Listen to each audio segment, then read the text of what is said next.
Puerto Rican damage. Ernesto unleashes powerful winds and heavy rain on the island. The hurricane now sets its eyes on Bermuda. Likely becoming a Cat 2 sometime by the end of the day today. It will also bring dangerous rip currents to the East Coast. Do you know how to save yourself in these deadly events? Don't fight the current. Just swim parallel to the shore. Snowplows in August. Severe storms bring hail to parts of Utah, along with flooding and damage. And you couldn't really hear us hollering. We were in a full panic.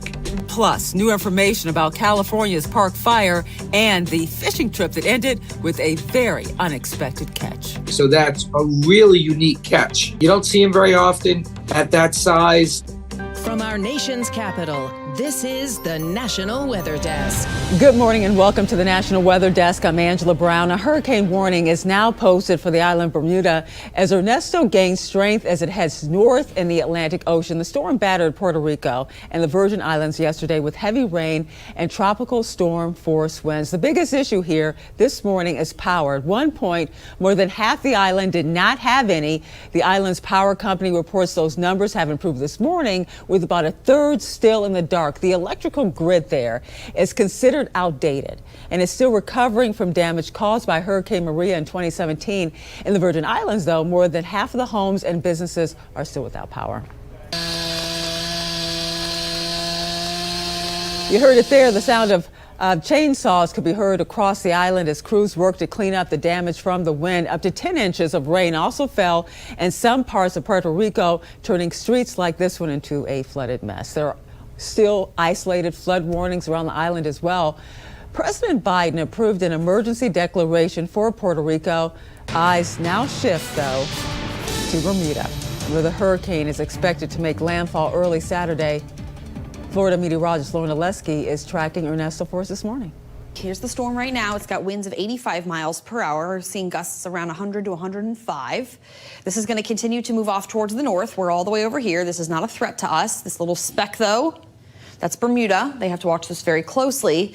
Again, likely becoming a Cat 2 sometime by the end of the day today, continuing to move north. It might briefly be a 3 at some point, and then, of course, moving into colder waters of the northern Atlantic, it'll dissipate. There is a hurricane warning, in effect for Bermuda. Again, they're going to have to watch Ernesto very closely. So our name list for the year, next name on our list is Francine, and then Gordon. Hurricane season runs until November 30th. And as Ernesto makes its way around, it could cause a major risk of rip currents along the East Coast. Meteorologist Donnie Cox explains rip currents and how you can stay safe if you ever get caught in one. As we go through the weekend, Hurricane Ernesto could increase our rip current threat, so be sure you can identify those rip currents. Best thing, of course, if you see the red flag, stay out of the water. That's the best thing. But if you get into the water, get caught in a current, don't fight the current. Just swim parallel to the shore. And then when you escape the current, you can come back in.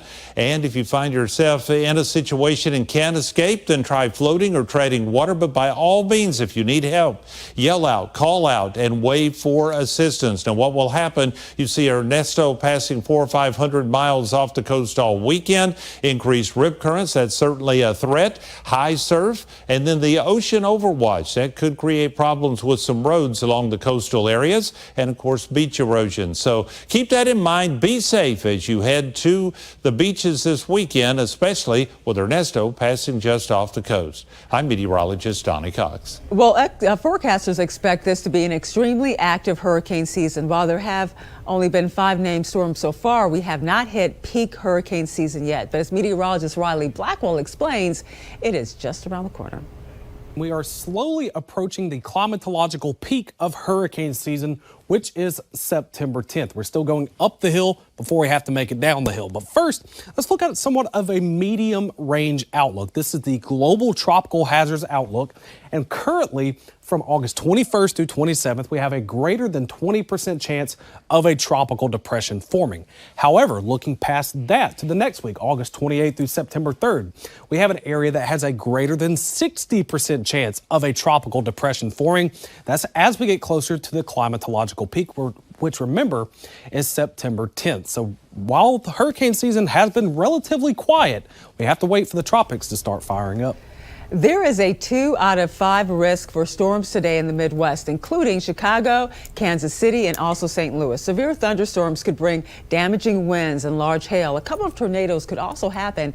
There is a slightly lower risk of storms in a wider area of the Midwest and plains as well as in New England today. As for the heat, though, the Deep South will bake again today with heat alerts stretching from Florida all the way to Texas, excessive heat warnings where the temperatures could approach or even exceed 100 degrees are posted from Tulsa all the way to New Orleans. And severe weather surprised some folks in Utah this week.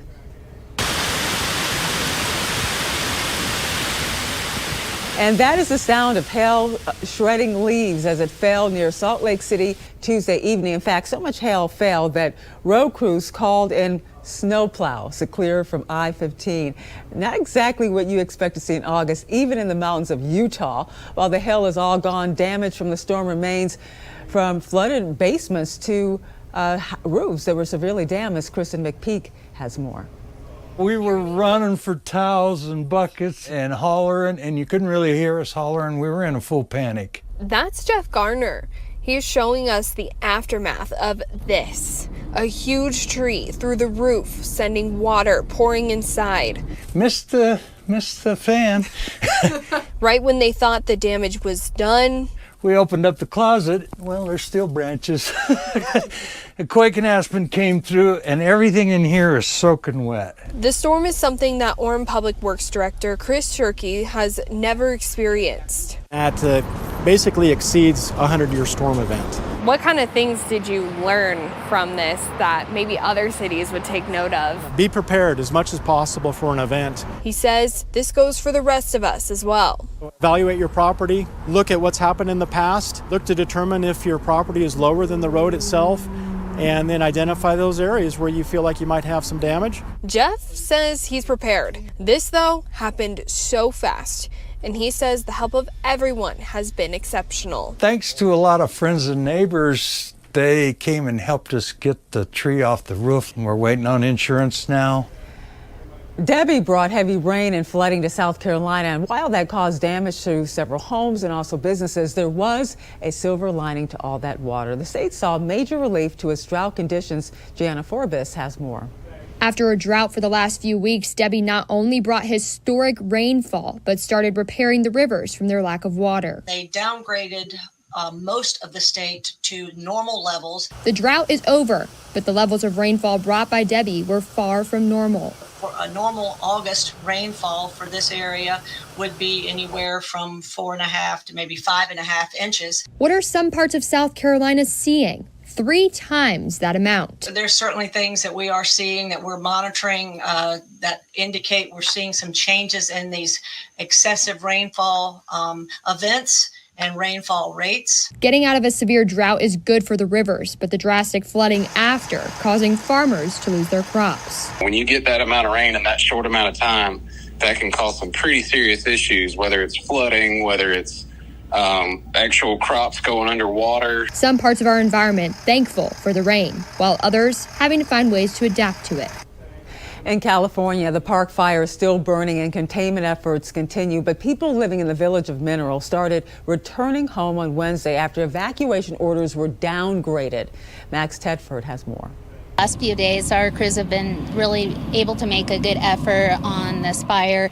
Right now, the concentration is working along the roadways, working in the areas that have been difficult to get to. Dwayne Bear, a battalion chief and acting public information officer for the park fire, says a combination of the cooler temperatures this week and aggressive efforts by firefighters have allowed them to make major ground on containing the massive blaze. Fire is ever changing. You never know what fire is going to do, or it does look good with the containment. We're up to 40% in containment and continue to grow each and every day.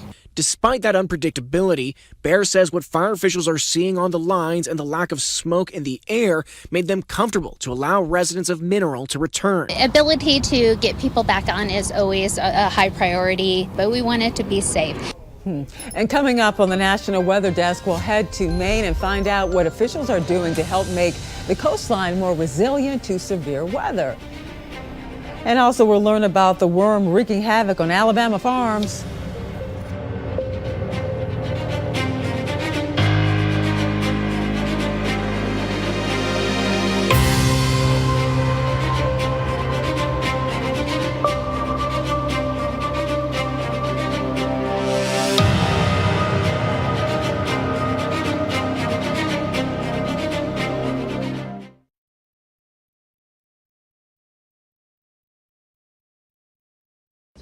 I'm meteorologist Charlie Lopresti with Look at the Northeast. Your highs in the Northeast today will range from 70s throughout most of New England to 80s through a good chunk of New York and through parts of New Jersey. Will be brightest over western zones. Here we are during the morning hours with a fair amount of sun. We will see some more clouds develop during the course of the day throughout parts of New England, and there will be some showers and thunderstorms during the afternoon. Friday, skies go partly sunny. It's a pretty good looking end of the work week. There's a chance for an isolated shower. I'm Chief Meteorologist Gerard Jabali. Here's a look at the Mid-Atlantic region. Your Thursday will still be dry. We're not expecting any rainfall until later into Friday. And then this weekend, our next storm system will arrive, bringing us decent chances for scattered showers and thunderstorms throughout this weekend, but not a total washout. Temperatures will be pretty seasonable. Upper 80s, but otherwise into the mountains, upper 70s. Will be a few degrees warmer going into Friday. Still looking at near 90 degrees with the exception of the mountains in the upper 70s. Good Thursday morning. Meteorologist Michael Arenberg with a check of your southeast regional forecast for this Thursday. There will be some spotty showers and storms working their way through central and south Florida during the mid to late part of the afternoon hours. A few scattered showers for parts of the interior sections of North, South Carolina, Georgia, and Alabama, Mississippi, and working their way through Louisiana. And then more storms working their way into western Kentucky later on in the evening hours. Forecast high temperatures like you'd expect here in August in the upper 80s and low 90s throughout the southeast.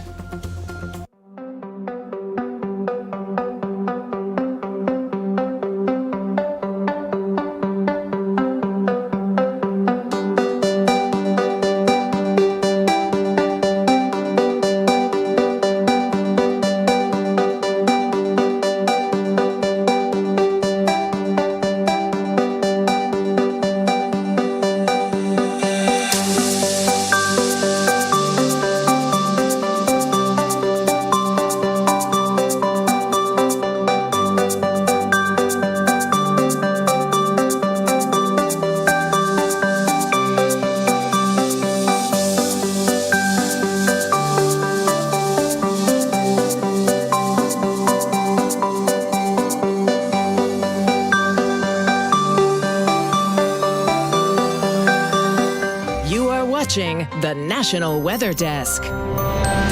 Well, this year, Maine saw several large storms impact its coast. Now, officials are working to not only rebuild the ravaged wharfs, but also make the waterfront more resistant to powerful storms in the future. Brad Rogers has more.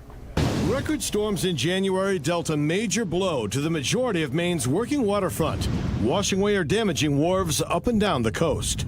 That was two storms back to back, and either one of those storms would have been a catastrophe on its own. And I think that we should be planning for a future where those things happen much more often. We're starting the Go Fish Fund that would be a flexible, problem-solving fund to respond so that we can go and act. This wharf in Harpswell survived the January storms. Dock workers believe the wooden wharf it replaced wouldn't have made it. These pylons held up remarkably well. The state of Maine was just awarded more than $70 million in federal climate resiliency funds to help wharf owners rebuild from the January storms. Part of the money from the Go Fish Fund will be used to bring in experts to better design wharves to withstand future storms. I think that's actually a really good idea. I mean, the weight alone of the concrete really actually helped keep everything right into place. We are at a tipping point. Disruption is coming, and we can be ready for it. It's absolutely critical. I mean, without these docks, I'm not quite sure how a lot of these guys would be able to do what they do. We told you yesterday about army worms damaging lawns across the South, but that's not all. They're also wreaking havoc on hayfields. Gracie Johnson spoke to one hay farmer who says it's the worst army worm infestation he's seen in 13 years. I have about 150 acres of hay that I work over each year, and I have been hitting army worms in all 4 of those fields. Tommy White has been farming for most of his life. He says army worms are something they keep an eye out for every year. This year, he found them sooner than others. Everybody has their own schedule. If I find one, I'm usually checking it every day. If I don't find anything, I check it about every 3rd day. White found a fair share of army worms eating his hay fields, starting in June. This year already, he's treated his fields with insecticides 3 times. We sprayed, and then we come back about 4 days later, still had them.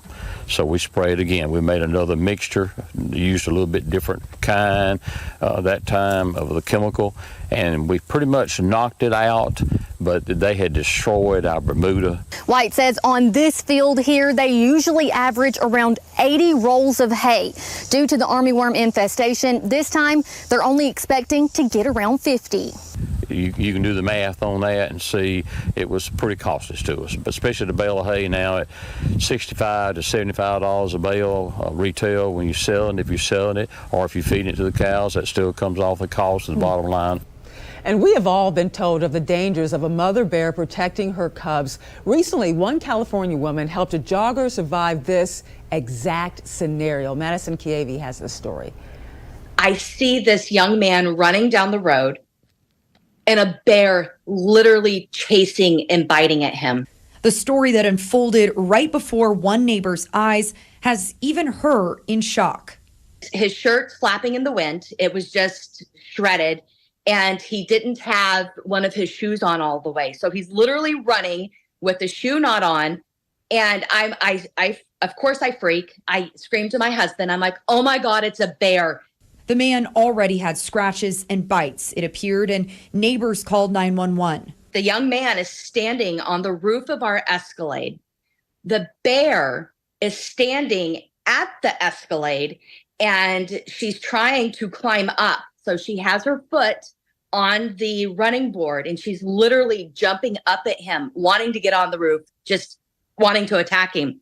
When they were finally able to scare the bear away, they helped the jogger off the roof of the Escalade and got to work on his injuries. It was just one of these things that you see in movies. This photo shared with us by another neighbor who believes it's this bear, pregnant 4 to 5 weeks ago, that attacked the jogger this week, protecting her cubs. Right place, right time for a neighbor and her family who cared for the jogger until paramedics arrived. We feel blessed we were there to be able to help this kid in need, because it was one of these situations, it could have been life or death. Now to another story. Imagine this, heading out to catch fish, but ending up with a great white shark caught on your fishing line. That's what happened to a fisherman off the coast of Rhode Island. Gabriella Caraccioli has that story. It really is a once-in-a-lifetime thing. Eric Willer is no stranger to these waters off the coast of Point Judith. My family's business is in this area, fishing and everything. But this fishing trip aboard the Lady Francis quickly took a turn. When I first saw it, I was like, I thought I knew what it was, but I didn't believe it. A small great white shark, only 4.5 to 5 feet long, accidentally got caught on his line. But I was like, folks, that's a great white shark. It swam away like nothing happened. The worst thing is a small hook in the very corner of its mouth. That's a newborn white shark, so that's a really unique catch. You don't see them very often at that size. John Dodd runs the Atlantic Shark Institute. He says sightings like this are a good sign for the vulnerable species. Just to see them is a real treat. Never mind to have it then swim around the boat. That's good for the sharks, and it's good for everybody who's involved and who loves the ocean. Willer couldn't agree more. Having one here, especially just a few miles off the beach in New England, is pretty interesting. Bath County, Kentucky has a unique claim to fame. It's the place where a meat shower happened nearly a century and a half ago. And the proof of that infamous event is back in its original locker. Alyssa Williams has this one. Bath County, specifically Olympia Springs, is the home of the Kentucky Meat Shower.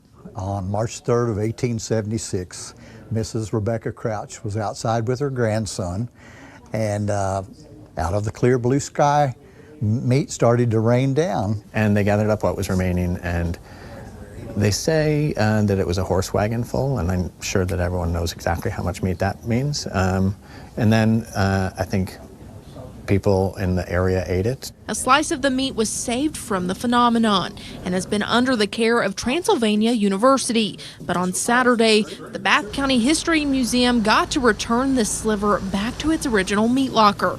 A lot of people left here impressed and enjoyed very, very interesting stories. Actually, it came from other people who had relatives or descendants. They were descendants of people that visited or saw it back when it happened. Transylvania University arts professor Kurt Godey explains some of the theories researchers have on what kind of meat it is and how it got there. One includes there's a weather pattern where winds will pick up small fish and frogs and then they lay them down in another place. For me, the vulture vomit theory is the only one that feels possible. Godey says while the studying and DNA testing of the meat have been inconclusive, it's been fleshing out the speculation.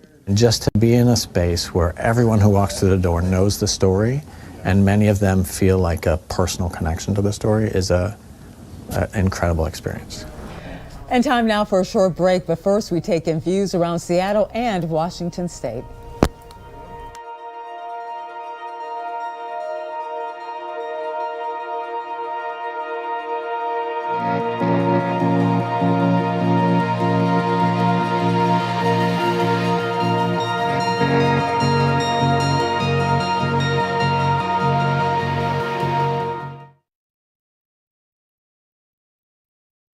Well, a very good Thursday morning, everyone. I'm meteorologist Andrew Buck-Michael. We've got these scattered showers and storms slowly moving their way to the east across the Midwest for the day today. A little cooler to the far north. Got some 70s for highs and how about 97 there in Wichita for the day today. Showers and storms just kind of slowly drifting their way into the Great Lakes and Ohio Valley for Friday with sunshine across a lot of the plains.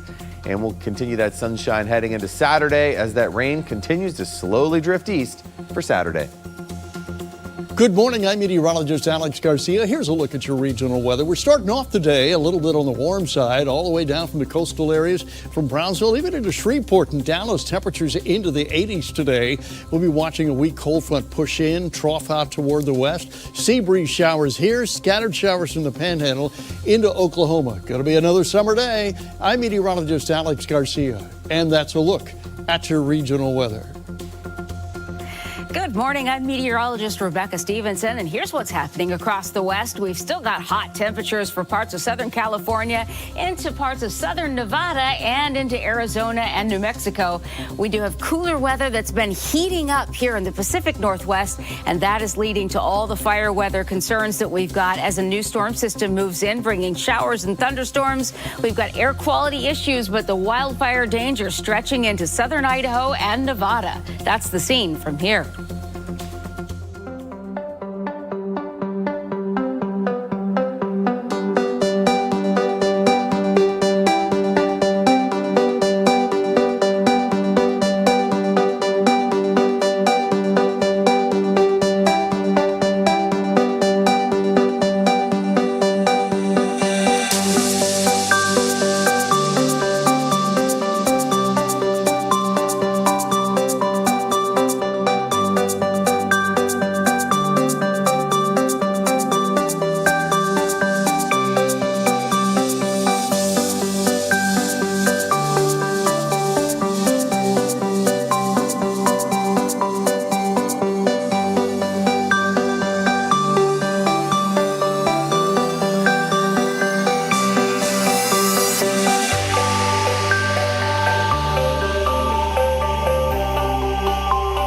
Weather Window, presented by the National Weather Desk. This looks like a chunk of rainbow, but it's a circumhorizontal arc or fire rainbow. They form with the sun high in the sky. Light enters plate-shaped ice crystals in cirrus clouds, then bends and separates the light into these colors. This heavy rain shaft was spotted near Mobile, Alabama on Tuesday. So was this shaft during storms in Utah. Notice the clear line showing where it's pouring and where it's not. Fall is quickly approaching, and that means sun angles are declining as we approach the equinox. Meteorologist Eric Dombroka explains. Fall is just around the corner, and you can see the evidence even in the sun angles that are declining. Right around the summer solstice, the sun makes a 74-degree angle to the horizon. Check it out, though, here in the middle of August, that angle now down to 65 degrees. So also, it's just getting a lot lower in the sky and eventually producing a lot less heat. By the time we get to that autumn equinox, closer to 50 degrees on September 22nd. So in addition to that, we see those smaller sun angles and less daylight contribute to those cooler temperatures.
And thank you so much for joining us. I'm Angela Brown. Make it a great Thursday, and I'll see you right back here tomorrow.